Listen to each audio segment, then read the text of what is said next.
Hi, my name is Dawn Kennedy. I'm a district English as a second language educator in Hardin County Schools.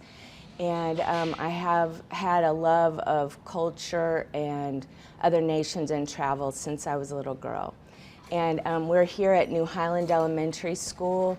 And instead of focusing on civil rights, although we do many lessons and activities around that during Black History Month, we have chosen to celebrate Black African cultural history. And I lived in Africa when I was a young woman. I lived with an African family as part of a school exchange, and I got to teach English as a foreign language in a high school, work in a clinic, and even deliver a couple of babies. But what I wanted to do, or the heart of why I'm doing this, is I know that a lot of our students understand civil rights and those things, but they don't understand the richness and beauty of their own culture. And living in Africa, I learned that I had some stereotypes and misunderstandings, and that there's such a rich, beautiful history of art, of literature, of leadership, and all kinds of things. And so we've decorated here. Many of the teachers and administrators and even students from our school contribute items to loan to us for our display. But many of these things are from my personal collection and things that I just wanted to share with others. Because we can have students read things, we can have them write about it and talk about it, but when they see visually and experience things, it takes their learning to a deeper place. Here we have an Egyptian throne, and for all my animal lovers, this is vegan, but it helps us to know about the beauty of the animals and wildlife that are in Africa, and just to remind us that I think as Americans, we think of Africans as like underprivileged or struggling, and there are a lot of things that we need to talk about and try to solve. There's also wealth and leadership and rulers really of the known world at that time, and it's important for us to remember that. Over here we have some clothing, traditional African clothing. The designs around here and the embroidery are very typical for like wedding dress or special occasions. This lovely dress actually belongs to our principal, Miss Packer. And then this piece here is tie-dyed, and these things that say Africa are literally tie-dyed, which is a big part of the art, and then this embroidery as well. This art piece here is from a galleried artist from Atlanta, and a couple of years ago he came here, set up the velvet barrier, the little velvet ribbons, and he shut down a gallery opening to come here and displayed his art. And his mother is actually someone that works with our students here, and he donated this piece to me, which was very generous, we'll say, and it's from a collection that the word in African means God loves me. And this one is called The Observer. Okay, over here, these clothing items are things that I bought when I lived in Africa. Actually, this piece, this dress was given to me. It's called a lapa, and it's a wrap skirt, and the women wrap it in such a way that they can run, but they don't use pins or anything. It's like a whole thing, like almost like a competition to see who can tie it the best and still be able to run. But this was given to me as a going away gift by the family I lived with. This is a lapa that I bought in the open markets in Liberia. And actually, a lot of people know that freed slaves, about 16,000 freed slaves, were taken to Liberia in the early 1900s, but what they don't know is the law and funding that started that actually came from Kentucky. Whether that's good or bad, I don't know, but the settlement there used to be called Liberia in Kentucky, or Kentucky and Liberia. And the capital is called Monrovia, named after James Monroe. Here we have a lot of instruments. Africa has a rich musical history and had a huge impact on music in the 20s, 30s, 40s, and even coming forward. We use African rhythms and beats for jazz, blues, even rock and roll. And we know many of those musical greats, but those rhythms and those, the backbeat, all those kinds of things came from African cultural history. And then here, this is actually a sea turtle shell, and of course now that would be illegal, but the Africans actually eat those because the lands have been so overhunted that there's very little protein available, and so they eat the sea turtles, and then they're very efficient, almost like what we would think of Native Americans, where they use every part. And so they created art out of that. This is another piece by our artist that someone in our building had purchased. Then here, this is a Kwanzaa candelabra here. Some jewelry that I bought in Africa or was given to me when others went. We have the zebra and the tiger. This basket was given to me by a family from Zimbabwe. Some of these shells I collected on the beach there. And then this part, it has some figurines, some animals, and here's another picture by that same artist. And then just giving honor to the science and mathematics, and particularly those women that helped with the NASA launch and other inventions that we use every day. My name is Patricia King. This morning I'm excited to be here at New Highland Elementary School to read to the students May Among the Stars. One of the reasons that it's good to read to our students and to inform them about some of our major contributions toward American history is that Black Americans, African Americans are important in this history. And if you don't know your past, you're bound to repeat it in the future. I'm a local entrepreneur here. Last year, I actually launched my own real estate brokerage company called Jade Realty Group. And I want to let the students know that the sky is the limit, and you can become and you can do whatever you set your mind to it. Don't be fazed about failure, and use your failure as a stepping stone to move towards your success. Thank you. Her mom took her hand and they started dancing. And she said to her, "You must always repeat to yourself, if I can dream it, if I can believe in it, and if I can work for it, anything is possible."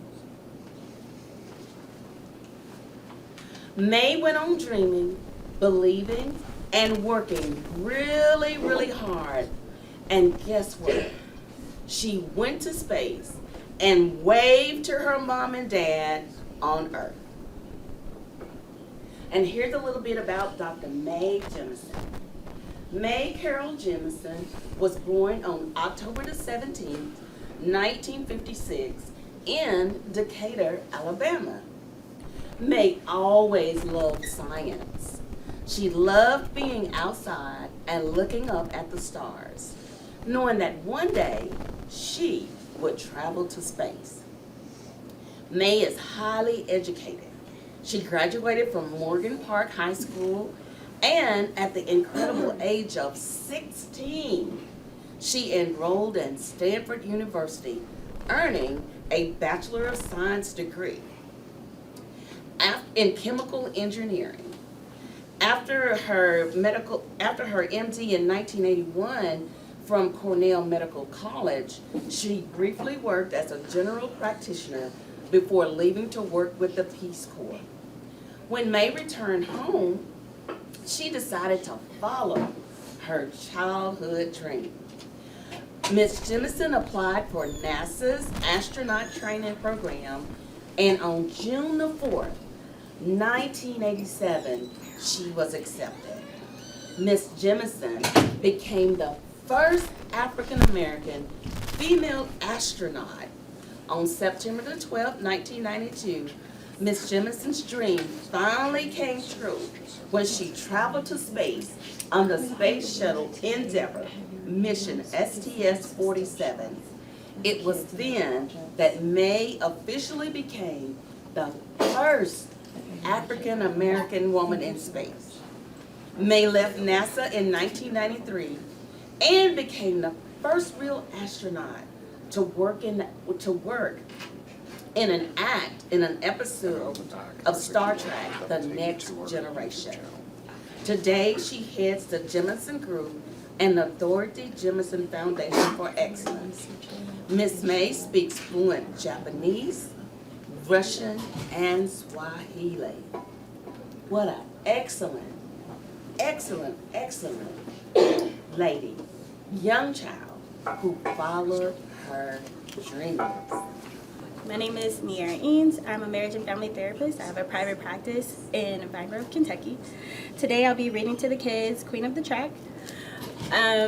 And one thing about Black History Month that I'm super excited about is to get to share knowledge about all of the fantastic historically Black colleges and universities that some of the kids might not know about. So yeah, I'm excited to speak with all of the kids, and I'm also very excited to encourage everybody to be great, do all the fantastic things on the test this year, because I know all of them will be great and they'll do a great job. This is called Queen of the Track by Alice Coachman. Has anybody heard of her before? Nope. All right, we're gonna learn something new today.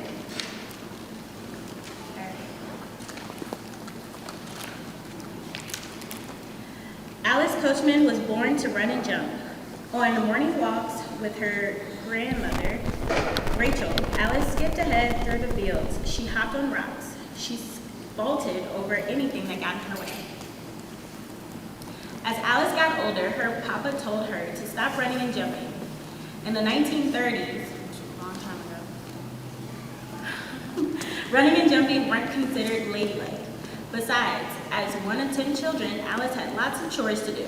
She got up early to cook cornbread and eggs. After school, she washed the clothes and hung them to dry. She picked cotton and peaches with her older brothers and sisters and took care of the younger children. Still, all Alice could think about was running and jumping. So when she was done with her chores, she'd sneak off to play sports with the boys.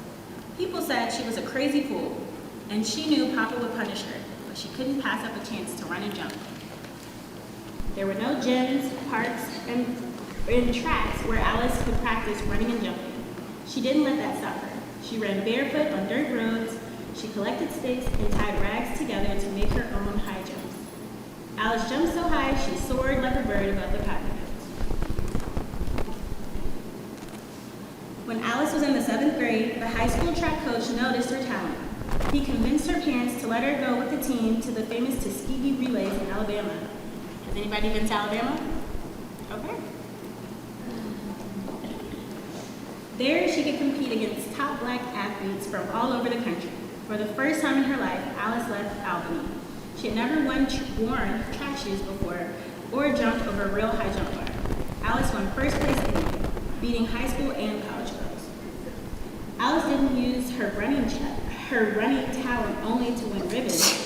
One night in 1940, a tornado twisted into Albany, destroying homes and injuring many people. For 2 weeks, Alice volunteered as a rescue worker. She moved so fast she could deliver food while it was still hot. No one thought Alice was a crazy fool then. That year, the track coaches from the Tuskegee Institute persuaded Alice's parents to let her finish high school at Tuskegee. The all-Black school was known for its excellent high school and college, as well as its athletes. Tuskegee gave Alice a scholarship to cover her tuition.